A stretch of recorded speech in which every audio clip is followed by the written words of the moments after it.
up everyone, I'm Dani 702 and today's adventure takes us to the Mirage, Las Vegas.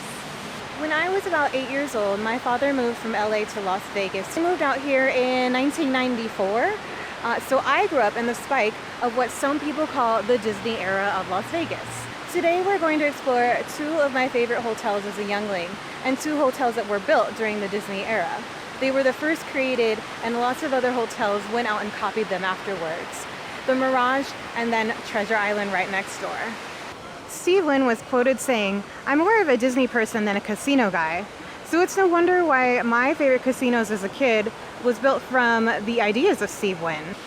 The Mirage was Mr. Wynn's first Las Vegas casino. It opened in 1989, and at $630 million, it was the world's most expensive casino. $30 million alone was spent on the volcano. He wanted an eye-catching theme that would draw the tourist over. The 64-foot volcano would go off every 15 minutes in a spectacular show, and he was right. The sidewalks had to be widened to accommodate all the people that came to watch the spectacular show. It included fire, and it also had a pina colada scent that would go off as the show was going off as well.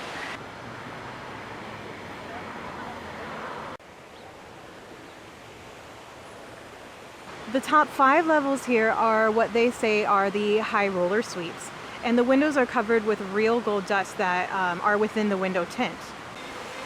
So here we are in front of the Mirage by the valet, looking out on Las Vegas Boulevard. The Mirage is really central on the Las Vegas Boulevard, so you're kind of right in the middle of all the action. Across the street you see the Venetian, and then there's Harris. All of the rooms here, they're really, really nice inside. I don't have a room today, but if you are facing the strip, because you're so central, almost every view is a wonderful view of the Las Vegas Boulevard. The inside of the Mirage is just as impressive. It keeps up with its rainforest theming, and as soon as you walk in, you do see the Arboretum here.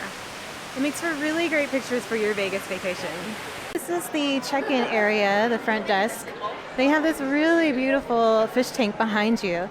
So that way while you're waiting in line for your room after your long trip to Las Vegas, you're slightly entertained. But how incredibly relaxing is that?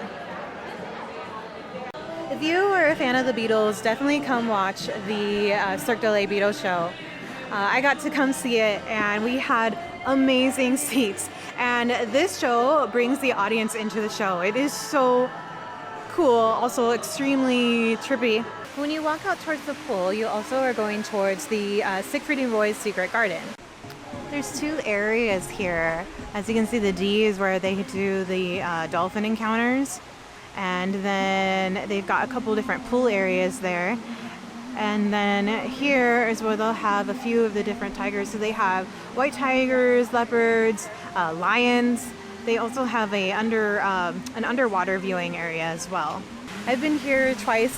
One of the times it was really neat because we saw both Siegfried and Roy here just hanging out, coming to see their tigers. They were really, really friendly. They were happy to take pictures with all the guests here as well. Fun fact, when you're watching a Vegas Vacation with Chevy Chase, they are at the getting their hotel room keys over at the front, and the hotel clerk is telling them how to get to the elevators, and she's going over this really long, like, turn left here, go right here, when you see this you're gonna turn left, blah blah blah blah. That's actually correct directions. So I'm trying to find the hotel elevators now, and I'm having a really hard time. So I should go back and watch a clip of it so I know where the heck I'm going. But now I'm in the Arboretum, and back here where I started. I gotta be getting close.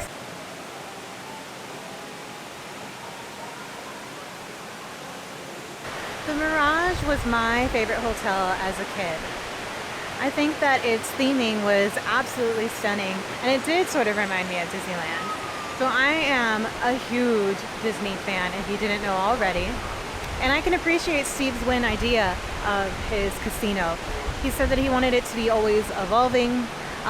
He also said that he believed that it would be perceived as changing the ways of Las Vegas. there was a new generation of tourists that they needed to bring here. Since Las Vegas was starting to be a little bit stale, there's really no room for the family in the Rat Pack sort of showgirl era. The Mirage was a huge success, and he made back his money from the loan almost instantly, and other owners of the casinos nearby took note. The other hotels that came after the Mirage was also influenced by Disney. The Luxor, the Excalibur, of course, with its big castle out in front.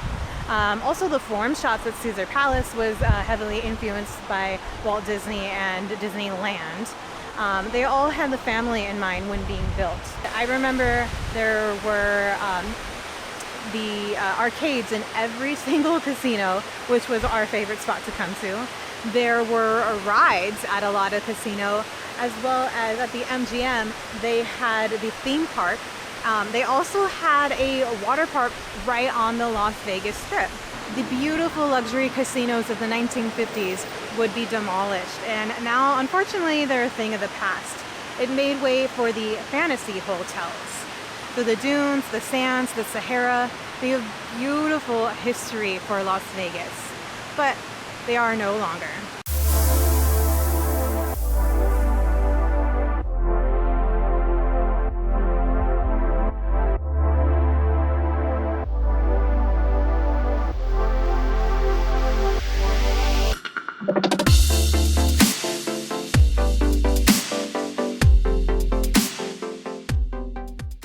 In 1993, Steve Wynn had built the Treasure Island. Being a huge fan of Walt Disney, he got his pirate-themed casino from watching a few movies from Walt Disney in his childhood. This is his second casino built in Las Vegas.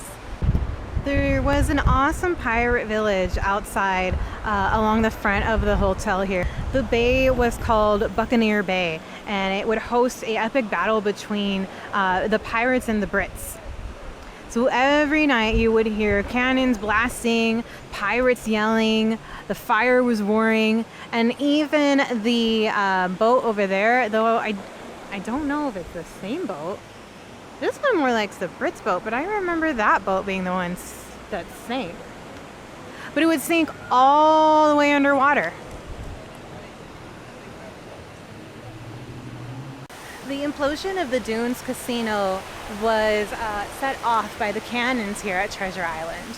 There's Mr. Wynn's hotels, current hotels, as eventually the Mirage and the Treasure Island had shifted owners, and he no longer is a part of these two. I know that the Mirage is a part of MGM, and Treasure Island was also a part of MGM for a little while there. I don't know who the current owner is. They built this little bridgeway. It had to be expanded, just like by the volcano. I remember it was packed. You had to come early or else you couldn't see, especially being a young kid. But after a little while, they had put a other type of show in there that was more adult and no longer had the epic battle that I absolutely loved. I think every time we came to Las Vegas, we had to see the Battle of Buccaneer Bay. I remember it being similar to Pirates of the Caribbean, so I really liked it. I feel like I used to think that it smelled like Pirates of the Caribbean too, which probably isn't quite true. The theming here is still really nice. This is the front entrance. I just walked through the front doors. Still looks like sort of a pirate village in here. The Thinking Frog. Here I am in the Avengers Station. It's my first time in here. I'm not a big comic person in general, so I apologize for my lack of knowledge on this. I did research this a little bit though, and I heard it was really neat. So probably if you're a Marvel's fan in any way, or of course you can bring your children here. I remember when I used to come here, there used to be a pirate cartoon guy that would talk to you right here. I mean, he communicated with you and he heard what you were saying back. I remember I was so shy though, I didn't want him to pick me. So here is the Mystere Theater, another Cirque show. I have not seen this one. I've heard good things though.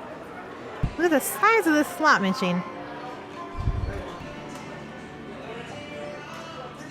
Think it works? I don't know.